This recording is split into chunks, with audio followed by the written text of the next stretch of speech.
Hi student, exercise 1.1, 1.2 complete करने के बाद आज हम लोग करेंगे एक्सरसाइज 1.3।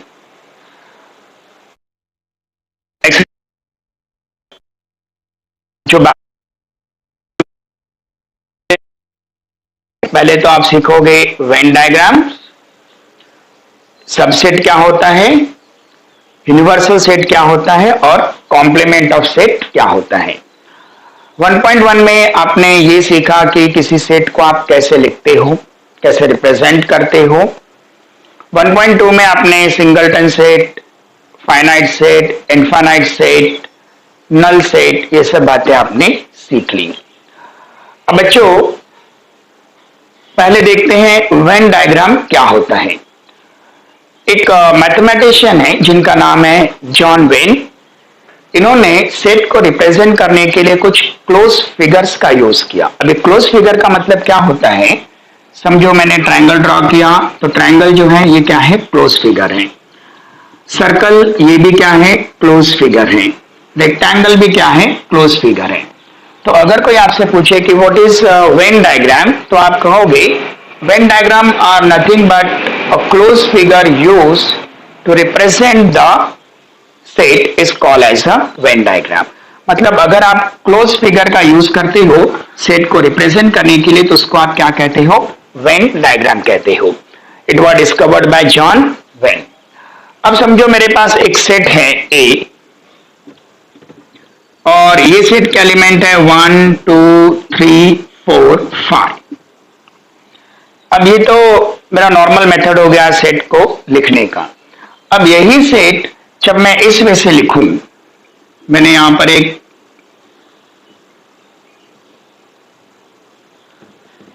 सर्कल बना दिया। ये पूरी तरह सर्कल नहीं है मगर हम इसे इसी वे से ड्रॉ करते हैं।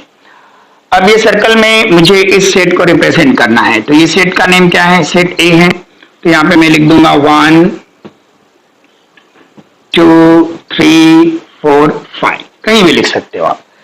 तो ये जो मैंने लिखा ये क्या हुआ, ए जो है सेट को मैंने किस वे से रिप्रेजेंट किया, वेन डायग्राम के फॉर्म में रिप्रेजेंट किया। तो ये जो डायग्रामेटिक रिप्रेजेंटेशन है क्लोज फिगर के फॉर्म में, इसको आप क्या कहते हो, वेन डायग्राम कहते हो। एक और एग्जांपल लेते हैं। समझो मेरे पास एक सेट है B. B is a set of all x. आपको याद होगा हम इसे कैसे पढ़ते हैं, B is a set of all x such that right -10 is less than or equal to x is less than or equal to 0 and greater than or equal to -10। Okay, अब यही सेट को अगर मुझे Venn diagram के form में represent करना होगा तो मैं क्या करूंगा। अब वेन डायग्राम से बनाना है तो मैं यहां पर सर्कल के अलावा रेक्टेंगल, ट्रायंगल, कोई भी क्लोज फिगर हम यूज कर सकते हैं। तो यहाँ पे मैं यूज कर लेता हूँ रेक्टेंगल। वैसे रेक्टेंगल हम आगे देखेंगे, यूनिवर्सल सेट के लिए यूज किया जाता है, वो क्या है वो भी हम आगे देखने वाले हैं। फिलहाल ये चलेगा, ऐसा भी आप अगर लिखते हो तो कोई प्रॉब्लम नहीं है। तो पहले तो सेट का नाम लिख दो, बी क्या है, सेट है। पहले इसको जो है एक दूसरे वे से भी हम लिख सकते हैं। अभी ये क्या है, एक्स इज लेस देन और equal to 0 and x is greater than और इक्वल टू -10। तो अब इसमें कौन कौन से एलिमेंट्स आ जाएंगे, 0 -1 -2 -3 -4 -5 -6 -7 -8 -9, ये एलिमेंट्स इसमें आ गए।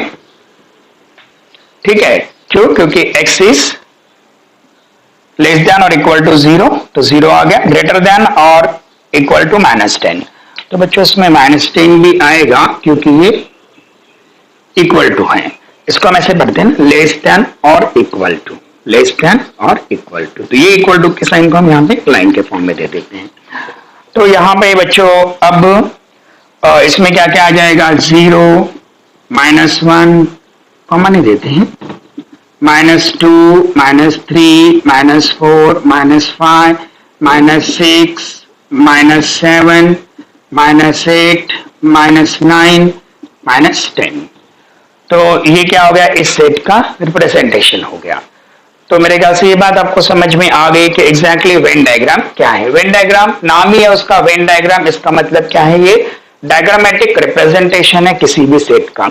कोई भी सेट को अगर आपको डायग्रामेटिकली दिखाना है तो डायग्रामेटिकली आप कौन से कैसे दिखाते हो, वेन डायग्राम से दिखाते हो। तो this is called as a representation of the set by the Venn diagram. ये बात आपको समझ में आ गई। चलिए अब दूसरा पॉइंट देखते हैं। दूसरा पॉइंट है हमारा सबसेट। अब सबसेट का मतलब क्या होता है, वर्ड बताता है सबसेट मतलब किसी और का सेट होना, उसको हम क्या बोलते हैं, सबसेट कहते हैं।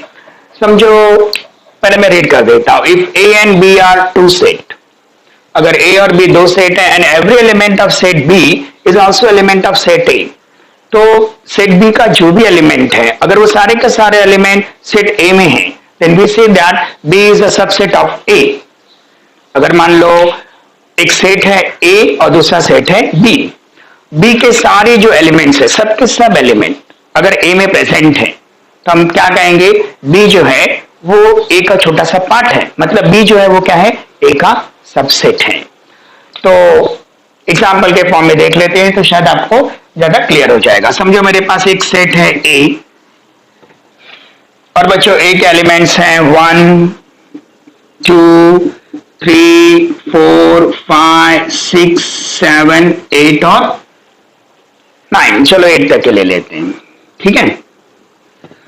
अब यहां पर दूसरा सेट है मेरे पास बी, और बच्चों बी के एलिमेंट्स हैं 4 6 और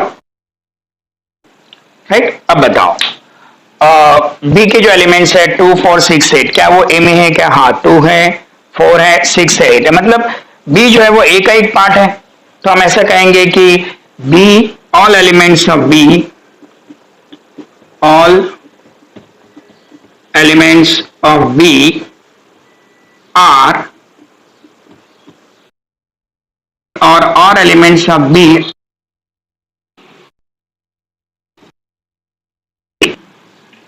all elements of B are in set A, ठीक है। मतलब बी के सारे एलिमेंट्स क्या है, सेट ए में हैं, तो इसीलिए B is subset of A, B is a subset of A. और आपको मालूम है कि मैथमेटिक्स जो है ये सिंबल्स पे डिपेंड होता है। किसी चीज को ऐड करना हो तो हम प्लस का साइन देते हैं, उसको हटाना हो तो माइनस का साइन देते हैं, अगर दोनों को एकदम बराबर दिखाना हो तो इक्वल टू, तो इसके लिए भी साइन यूज किया जाता है। B is a subset of A, तो इसको ऐसे लिखा जाता है, बी इज सबसेट ऑफ ए।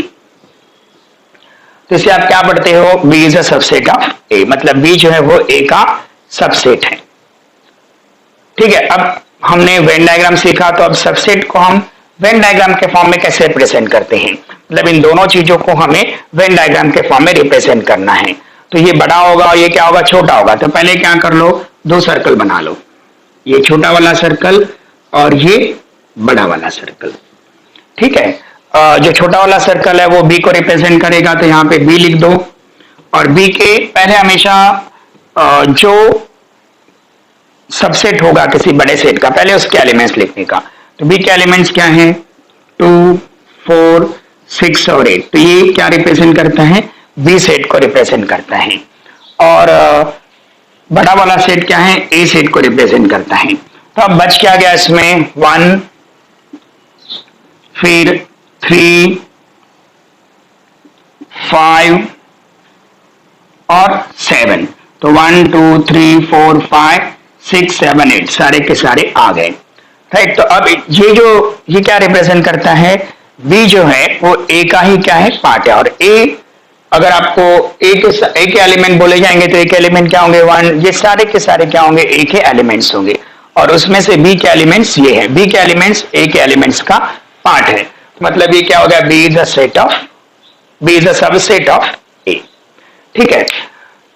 उसके बाद एक और एग्जांपल इसका लेते हैं सबसेट के लिए।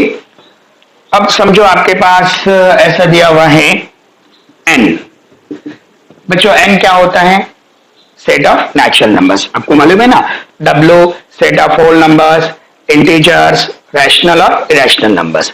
तो नेचुरल नंबर, तो n is equal to set of natural number, set of natural numbers. ठीक है, और दूसरा हम लेते हैं I, set of integers. I क्या है? सेट ऑफ इंटीजर्स है। तो अब यहां पे कौन सा सेट बड़ा होगा? नेचुरल नंबर्स में कहां से नंबर्स आते हैं? 1 2 3 4 5 6 7 8 से आगे जो नंबर्स है इसको हम क्या कहते हैं? Natural numbers. और इंटीजर्स में क्या आता है? पॉजिटिव नंबर्स और नेगेटिव नंबर्स दोनों को मिला करके हम क्या बोलते हैं? इंटीजर्स बोलते हैं। इसका मतलब यहां पे जो है बड़ा कौन है? I है। मतलब हम बोलेंगे n is subset of I, n is a subset of I। तो ये सबसेट बताने का मेथड है। समझ में आता है? सबसेट का मतलब क्या होता है कि अगर किसी सेट के सारे एलिमेंट अगर दूसरे सेट में प्रेजेंट हैं तो पहला वाला सेट जो है वो दूसरे वाले सेट का क्या होगा? सबसेट होगा। चलिए एक और एग्जांपल लेते हैं सबसेट को और क्लियर करने के लिए। अब मान लो मुझे इस वे से दिया हुआ है P is a set of all x such that, right, x is square root of 25, x is a square root of 25, ऐसा मुझे दिया हुआ है।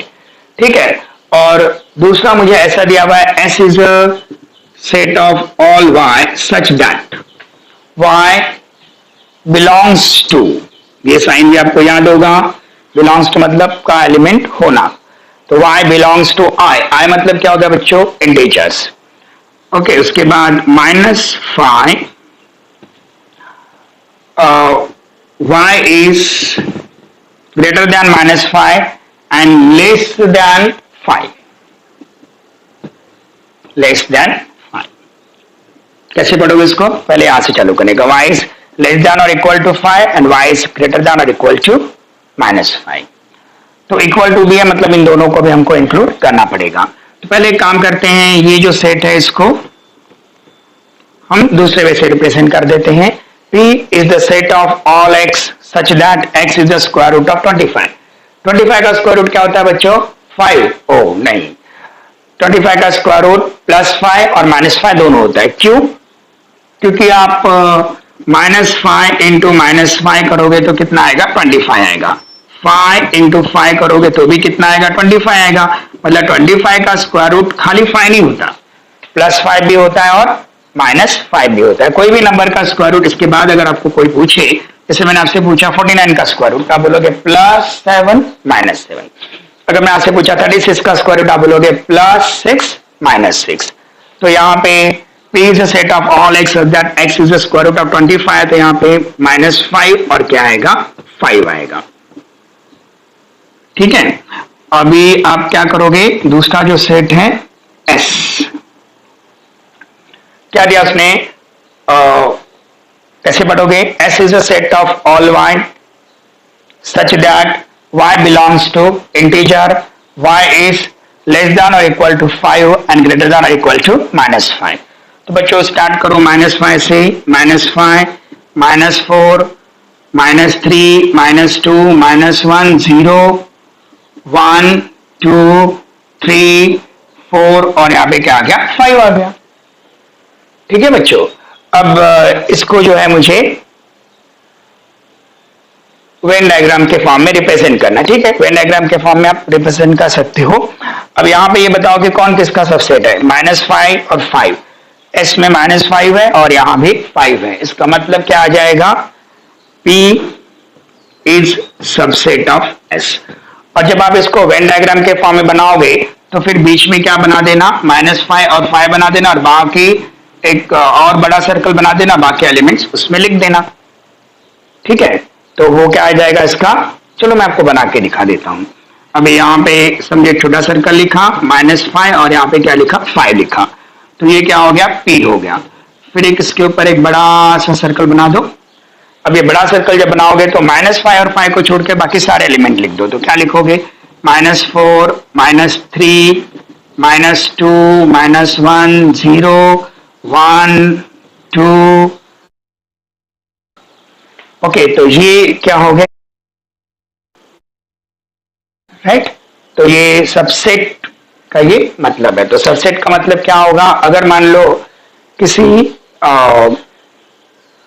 सेट्स के सारे एलिमेंट अगर दूसरे सेट में प्रेजेंट है तो उसको हम क्या बोलेंगे, सबसेट। एक और एग्जांपल लेते हैं।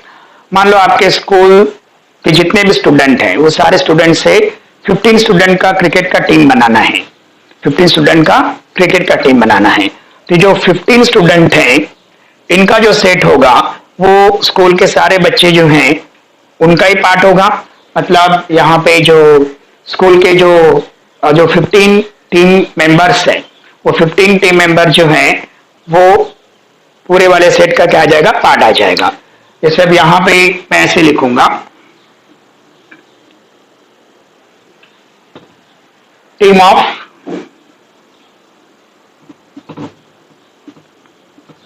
15 क्रिकेट खेलने वाले लोग। तो टीम ऑफ क्रिकेट प्लेयर्स, ये मैंने लिख दिया, राइट। और उसके बाद all the student in school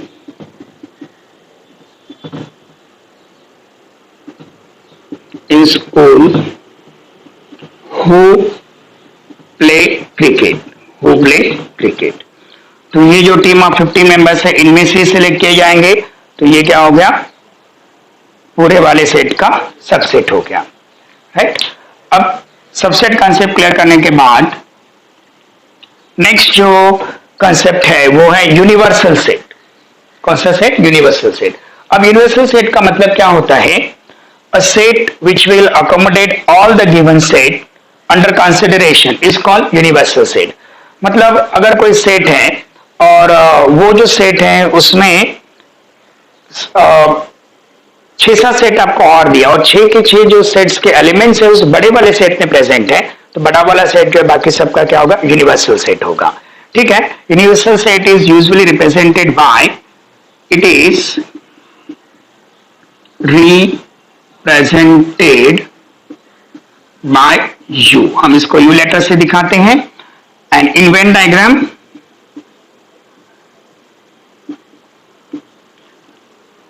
by rectangle. और जब वेन डायग्राम की बात आती है तो हम इसको किससे दिखाते हैं, रेक्टेंगल से दिखाते हैं। ठीक है। अब समझ लेते हैं क्या है। समझो यहां पर एक सेट दिया है U, इसके एलिमेंट्स है 1 2 3 4 5 6 7 8 9। A जो है इसके एलिमेंट्स हैं 2 और 3। B जो है इसके एलिमेंट्स हैं 1 और 3। C जो है इसके एलिमेंट्स हैं 1 2 3 4। अब आप देखो क्या A के सारे एलिमेंट यू में प्रेजेंट, क्या C के सारे एलिमेंट यू में प्रेजेंट हैं। इसका मतलब क्या हो गया, U जो है ऐसा सेट है, ये सब सेट अंडर कंसिडरेशन है, जो जो सेट हमने कंसिडर किए हुए, ये सारे सेट्स के एलिमेंट यू में प्रेजेंट है, तो U क्या हो गया, यूनिवर्सल सेट हो गया। U क्या हो गया, यूनिवर्सल सेट। वैसे अगर हम एक और एग्जांपल लेना चाहे, मान लो कि आप ऐसा एग्जांपल लेते हो जैसे इंडिया के सारे लोग। अब इंडिया के सारे लोग, तो इंडिया के जो स्टेट्स हैं, स्टेट के सारे लोग तो इंडिया में आएंगे, जैसे महाराष्ट्र, गुजरात, मध्य प्रदेश, आंध्र प्रदेश, तमिलनाडु, जो भी है, जितने भी स्टेट्स हैं, ये सारे स्टेट के लोग सब क्या होंगे, इंडिया के पार्ट होंगे। तो इंडिया जो ये सब के लिए क्या हो गया, यूनिवर्सल सेट हो गया। तो यूनिवर्सल सेट का मतलब क्या होता है, a set which will accommodate, a set which will accommodate. इस सेट में देखो ये सारे सेट अकोमोडेट हो रहे हैं, all the given set under consideration is called universal set.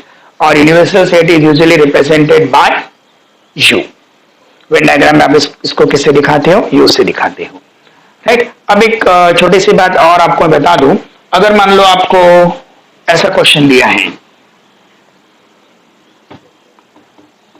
समझो आपको दिया हुआ है A और इसमें दिया है 1 2 3 4 5 6 7 ऐसा दिया है, और आपको बोलेगा कि A के, चलो ज्यादा बड़ा नहीं लेते हैं, 4 तक के लेते हैं।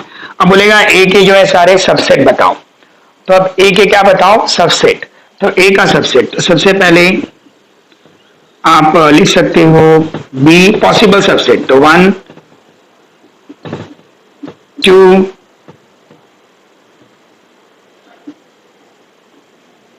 डी 3, तो बी जो ए का सबसेट हुआ, सी हुआ, डी हुआ, फिर ऐसे आप आगे 1 2 1 2 3 1 4, इस वे से आप बहुत सारे सेट लिख सकते हो जो इस सेट के क्या होंगे, सबसेट होंगे। अब सबसेट के बारे में कुछ बातें जो आपको याद रखनी है वो मैं आपको बता दूं।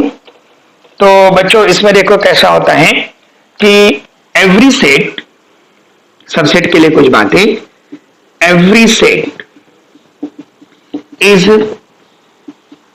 Subset of itself. Her set जो है खुद का क्या होता है, सबसेट होता है। मतलब ए इज सबसेट ऑफ ए, क्योंकि अगर सेट ए है तो ए के सारे एलिमेंट तो ए में रहेंगे ही ना, तो A is a subset of A. दूसरी बात, null set is subset of all sets. Null set का मतलब क्या हो गया, जिसमें कोई एलिमेंट नहीं है। अब कोई एलिमेंट नहीं है तो फिर नल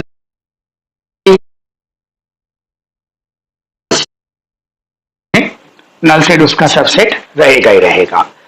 तीसरी और इंपॉर्टेंट बात, हम सबसेट की बात कर रहे हैं, if A is equal to B, अगर ए और बी के एलिमेंट सेम है तो हम कहेंगे A is a subset of B and B is a subset of ए।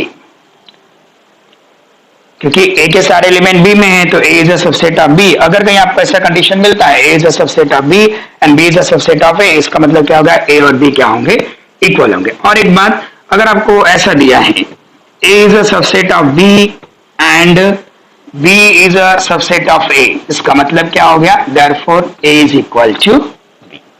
ये कभी कभी आपको ब्लैंक्स में पूछा जा सकता है, इसके लिए आपको इसको लिख लेना है और याद भी रखना है, राइट। तो अभी तक आपने क्या क्या देख लिया, वेन डायग्राम देख लिया, सबसेट देख लिया, यूनिवर्सल सेट देख लिया। वेन डायग्राम क्या होता है, डायग्राम को सेट को डायग्रामेटिक रिप्रेजेंट करना। सबसेट क्या होता है, अगर कोई सेट के सारे एलिमेंट दूसरे सेट में प्रेजेंट है तो वो वाला सेट पहले वाले सेट का सबसेट होगा। और यूनिवर्सल सेट, अगर हम जितने भी सेट को कंसीडर कर रहे हैं, अगर तो सारे के सारे सेट जो हैं ये किसी एक ही सेट का सबसेट है, तो जिस सेट के ये सबसेट है वो बड़ा वाला सेट क्या होता है, यूनिवर्सल सेट होता है।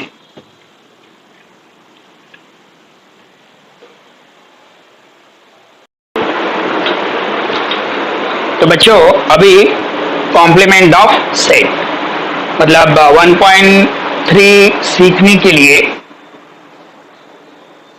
जो लास्ट कंसेप्ट आपको समझना है वो है कॉम्प्लीमेंट ऑफ सेट। अभी पहले मैं रीड कर देता हूं, फिर आपको इसको क्लैरिफाई कर दूंगा। Suppose U is a universal set, आपने यूनिवर्सल सेट देखा जिसमें जिसके सारे सेट सबसेट होंगे, वो वाला सेट क्या होगा, यूनिवर्सल सेट होगा।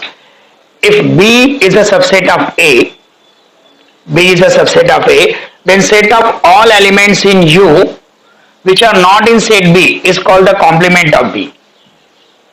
मतलब U के वो सारे एलिमेंट जो B के एलिमेंट नहीं है उससे जो सेट बनेगा उससे हम क्या कहते हैं, complement of B। It is denoted by B dash और B ऊपर आप लिख देने का सुपरस्क्रिप्ट में C, B सुपरस्क्रिप्ट C और B डैश, ये वाला फॉर्म ज्यादातर यूज करते हैं। अब ये क्या डेफिनेशन है वो भी आपको थोड़ी देर में क्लियर हो जाएगा, पहले मैं आपको एक्सप्लेन कर देता हूं, ठीक है, कि एग्जैक्टली क्या है। समझो मेरे पास एक सेट है और यू कैन 5 6 7 8 9 10, ठीक है। अब यहां पे ये यूनिवर्सल सेट है। अब मेरे पास एक दूसरा सेट है ए, और बच्चों ए के एलिमेंट है 2 4 6 8 और 10। तो अब अगर पूछा जाएगा कि ए का कॉम्प्लीमेंट क्या होगा, तो ए का कॉम्प्लीमेंट हम ऐसे लिखेंगे, कॉम्प्लीमेंट ऑफ ए। अब क्या होगा, यू के वो सारे एलिमेंट या यू के एलिमेंट में से आप ए के एलिमेंट्स को माइनस कर दो, तो क्या क्या हट जाएगा? एक तो 2 हट गया, 4 हट गया, 6 हट गया, 8 हट गया, 10 हट गया, ये सारे हट गए क्योंकि वो एक एलिमेंट है। तो बचे हुए एलिमेंट कौन से हुए? 1, 3, 5, 7 और 9। 1, 3, 5, 7 और 9। तो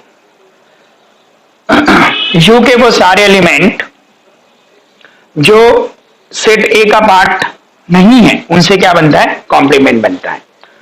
तो अभी समझो यहां पर A is a subset of U, A is a subset of U. तो फिर ए के सारे एलिमेंट यू में से निकाल दो, जो बचेगा वो क्या होगा? ए कॉम्प्लीमेंट होगा। तो देखो डेफिनेशन क्या है। Suppose you is a universal set, if B is a subset of A, then set of all elements in U which are not in B, the set of all elements in U which are not in A form the A complement। उससे क्या बनता है? A complement। ठीक है, A complement को हम कैसे denote करते हैं? A के ऊपर डैश दे देने का, तो वो क्या हो गया? A complement हो गया। चलो इसी को वेन डायग्राम से बता देते हैं। अब वेन डायग्राम बनाने के लिए पहले तो आप ए सेट ले लो, ये इस वे से हो गया। अब ए सेट में कौन कौन से एलिमेंट हैं? 2, 4 को माने देते हैं 6 और 8। अब आप यहां पे यूनिवर्सल सेट के लिए रेक्टेंगल बना दो। अब यू के वो सारे एलिमेंट जो ए में नहीं है, या यू में से ए के सारे एलिमेंट हटाने के बाद जो एलिमेंट बचते हैं, कौन कौन से बच गए?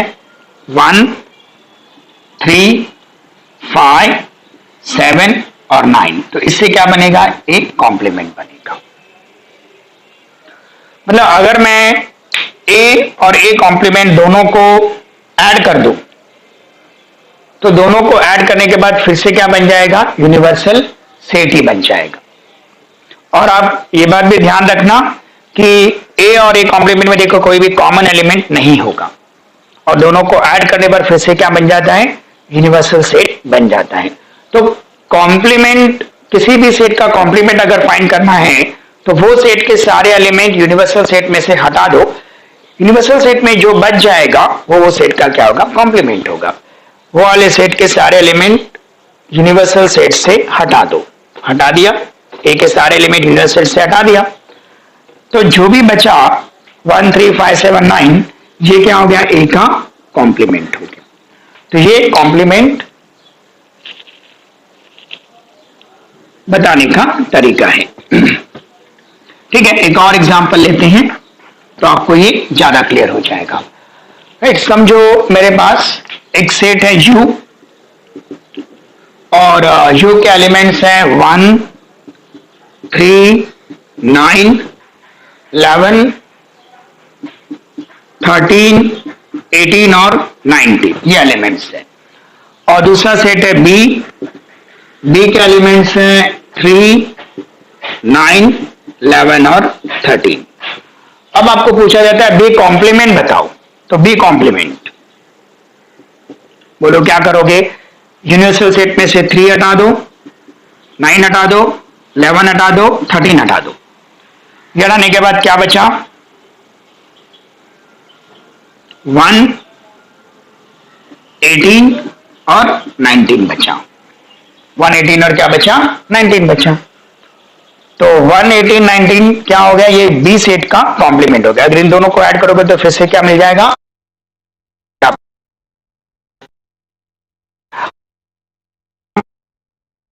से बताना हो तो पहले मैं क्या करूंगा?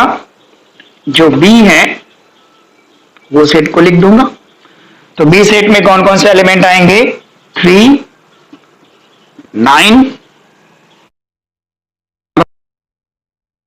फिर मैं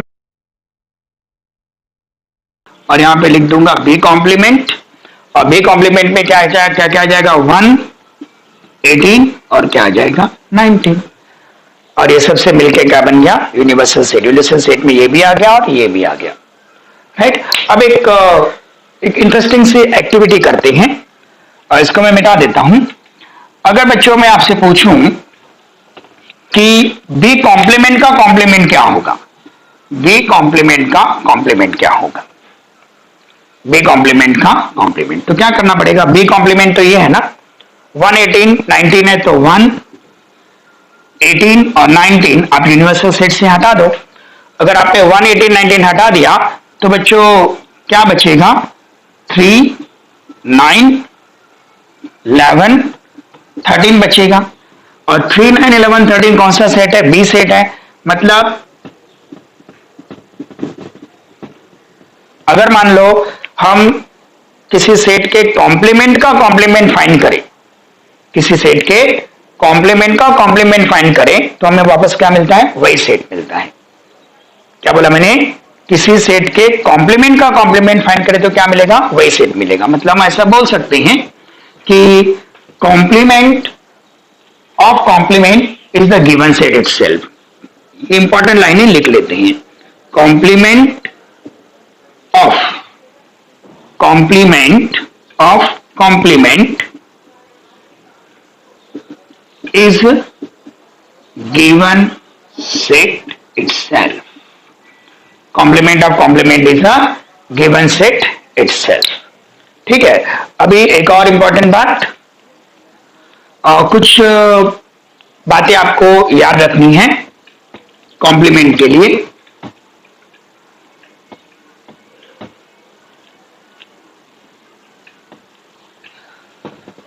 यहां पे मैंने एक बात लिखी हुई थी जिससे मैंने ऐसे लिखा था कि बी सबसेट बी कॉम्प्लीमेंट, अब बी कॉम्प्लीमेंट बताने के लिए B complement is the set of all x such that x belongs to U, x belongs to U and x does not belong to B. मतलब क्या है, B complement क्या होता है, B complement set of all x such that x belongs to U. X जो है वो you का पार्ट तो है लेकिन एक्स जो है वो बी का पार्ट नहीं है। मतलब यूनिवर्सल सेट में से हम बी के सारे एलिमेंट हटा दे तो जो बचेगा वो क्या बचेगा, बी कॉम्प्लीमेंट बचेगा। यही क्या ना हमने इसका मतलब क्या है, यू अगर यूनिवर्सल सेट है तो एक्स जो है वो उसका पार्ट है, लेकिन एक्स जो है वो किसका पार्ट नहीं होना चाहिए, सेट बी का पार्ट नहीं होना चाहिए। तो जो बचे हुए एलिमेंट उससे क्या बनेगा, बी कॉम्प्लीमेंट बनेगा। ये इसका मीनिंग है। अब कौन कौन से पॉइंट बच्चों आपको याद रखना है। पहला पॉइंट याद रखना है, no element are common in A and A complement. मैंने यहाँ पे ए और ए कॉम्प्लीमेंट लिखा, आप यहाँ पे कोई भी लिख सकते हो, C and C complement, D and D complement. मतलब कोई सेट और उसके कॉम्प्लीमेंट में कोई भी एलिमेंट कभी भी कॉमन नहीं होता। और second thing, if A is a subset of U, A is a subset of U, तो ये तो है ही है कि A dash is also subset of U, क्योंकि ए डैश और ए मिलकर के यू बनता है, तो ये भी ट्रू है। If A is a subset of you and A dash is also a subset of U। ये ब्लैंक के फॉर्म में कभी क्वेश्चन आपको आ सकते हैं। अब एक बात बताओ, कॉम्प्लीमेंट ऑफ U, U मतलब क्या होगा, universal set. Complement of U क्या होगा, इज एम्प्टी सेट। फाइन, मतलब क्या है, समझो मेरे पास एक सेट है U 1 2 3 4 5 6। अगर मुझे बोलेगा इसका कॉम्प्लीमेंट लिखो, यू कॉम्प्लीमेंट, तो यू कॉम्प्लीमेंट, अब ये खुद ही यूनिवर्सल सेट है और खुद का ही सबसेट है, तो इसके अंदर यू में के यू कॉम्प्लीमेंट में क्या आएंगे, यू के सारे एलिमेंट हटा दो तो कुछ नहीं बचेगा। मतलब क्या बचेगा, 5 बचेगा। मतलब यूनिवर्सल सेट का कॉम्प्लीमेंट सेट हमेशा क्या होता है, एम्प्टी सेट होता है, ब्लैंक के फॉर्म में आएगा। Complement of universal set is dash, तो complement of universal set is a empty set. और एक इंपॉर्टेंट बात, कॉम्प्लीमेंट ऑफ जो नल सेट होगा या एम्प्टी सेट होगा, complement of empty set is universal set, is a universal set. मतलब empty set है, उसका कॉम्प्लीमेंट लिया तो क्या मिलेगा, यू मिलेगा, ये याद रखना, ठीक है। तो ये क्या था, कॉम्प्लीमेंट ऑफ सेट। तो बहुत सिंपल सा कॉन्सेप्ट है, यूनिवर्सल सेट में से किसी सेट के एलिमेंट्स को हटाने के बाद यूनिवर्सल सेट में जो एलिमेंट बच जाते हैं वो सेट का क्या होता है, कॉम्प्लीमेंट होता है। दो अगर कोई सेट है उसका कॉम्प्लीमेंट सेट है तो वो दोनों में कभी भी कॉमन एलिमेंट नहीं होगा। और अगर मान लो ए जो है वो सबसेट है यू का, तो ए कॉम्प्लीमेंट भी सबसेट होगा यू का। और कभी भी एम्प्टी सेट का जो कॉम्प्लीमेंट होता है वो यूनिवर्सल सेट होता है, और यूनिवर्सल सेट का कॉम्प्लीमेंट हमेशा क्या होगा, एम्प्टी सेट होगा, ठीक है। तो अब ये चारों कॉन्सेप्ट सीखने के बाद आप एक्सरसाइज 1.3 स्टार्ट कर सकते हो, क्योंकि एक्सरसाइज 1.3 ये इन्हीं सारे कॉन्सेप्ट पर बेस्ड है। तो पहले आपको ये चीजें अच्छी तरह समझ लेनी होंगी। कौन कौन सी चीजें, सबसे पहले आपने क्या देखा था, बताओ, यस, सबसेट क्या होता है, फिर आपने देखा यूनिवर्सल सेट क्या होता है, फिर आपने देखा कॉम्प्लीमेंट क्या होता है, ठीक है। तो ये चीजें ठीक है। अब हम स्टार्ट कर देते हैं एक्सरसाइज 1.3। ओके स्टूडेंट, 1.3 का फर्स्ट सम, लेकिन इसके पहले ये बात आप ध्यान रखो, अभी तक हमने जितने भी कंसेप्ट देखे हैं आपको वो सारे कंसेप्ट बच्चों नोटबुक में लिखने हैं। लिखने के बाद फिर आप एक्सरसाइज 1.3 स्टार्ट करना। ऐसे नहीं करना कि खाली कंसेप्ट देख लिया और फिर आपने एक्सरसाइज सॉल्व किया। क्या होता है ना, मैथमेटिक्स में कंसेप्ट बहुत इंपॉर्टेंट चीज है, कंसेप्चुअल क्लैरिटी। जो पहले मैंने आपको बताया वो सब क्या थी, ये एक्सरसाइज को सॉल्व करने के कॉन्सेप्ट्स थे। बहुत बार स्टूडेंट ऐसा करते हैं कि डायरेक्ट एक्सरसाइज स्टार्ट कर देते हैं और उसके सम सॉल्व हो गए तो हमें लगता है कि हमें आ गया, लेकिन अगर क्वेश्चन चेंज करके आया तो फिर स्टूडेंट प्रॉब्लम में आ जाते हैं। इसीलिए आप पहले क्या करना, इसके पहले जो मैंने आपको जो 4 के 4 कंसेप्ट बताएं, वेन डायग्राम, उसके बाद सबसेट, यूनिवर्सल सेट, कॉम्प्लीमेंट, पहले आप उसे अच्छी तरह नोटबुक में लिख लो और लिखने के बाद फिर बच्चों ये स्टार्ट करना, ठीक है। चलो देखते हैं क्वेश्चन क्या है। If A B C D E, B is the set of C, D, E and F, C is the set of B and D, D is the set of A and E, then which of the following statement are true and which are false? तो पहला statement हमारे पास है C is a subset of B। Check करते हैं क्या C जो है B का सबसेट है या नहीं है।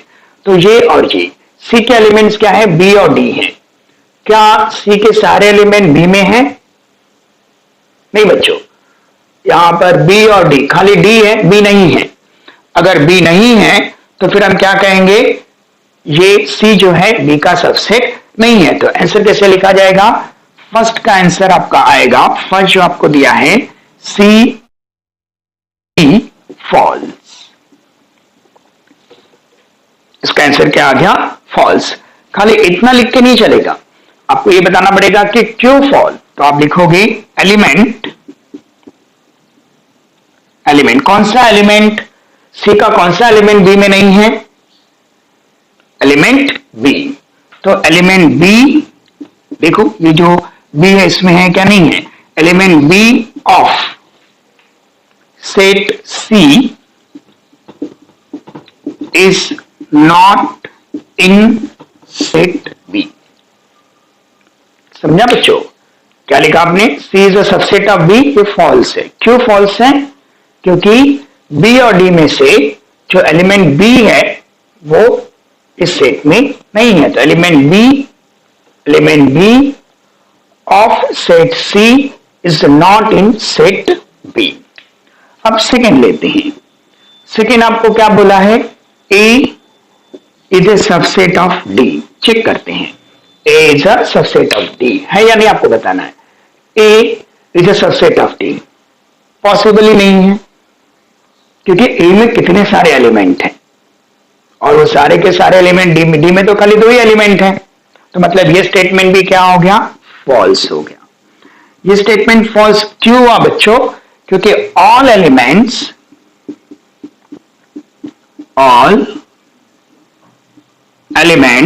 ऑफ कौन सा set, set A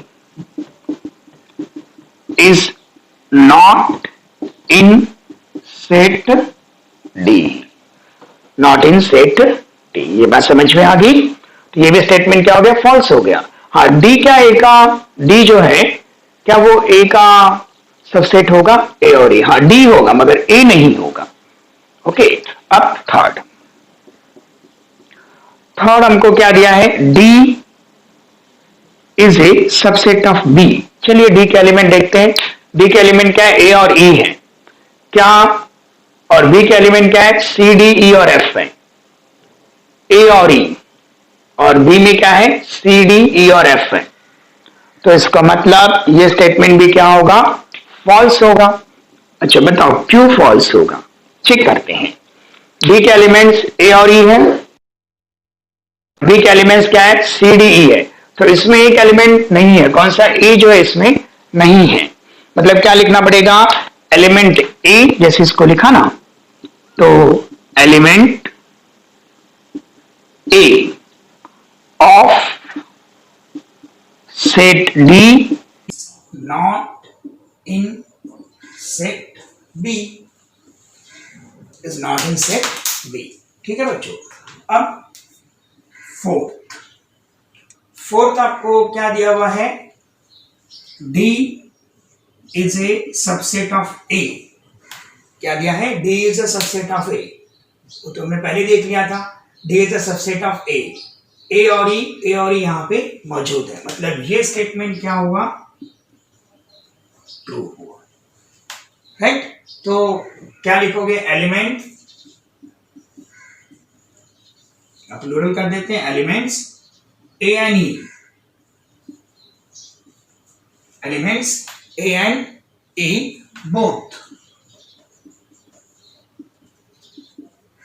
of set D are in set A, are in set A. इसके लिए भी क्या होगा, ये सबसेट होगा। स्टेटमेंट 5 क्या है, हाँ, B is a subset of A, B is a subset of A। तो बच्चों B is a subset of A, B, C D E F, C D E F तो है नहीं इसमें, C D है मगर F नहीं है, मतलब ये भी क्या हो गया, फॉल्स हो गया। और रीजन क्या आएगा, element F, element F of set B is not in set A, element F of set B is not in set A। अब लास्ट वाला 6 क्या है, C is a subset of A, C is a subset of A। C के elements क्या है, B and D, B and D A में present है, मतलब सी जो है वो ए का सबसेट है। तो कैसे लिखोगे, एलिमेंट्स, पहले क्या लिख दोगे, true, elements B and D both of set D are in set D नहीं, set C, B and D of element B and D both of set C are in set D।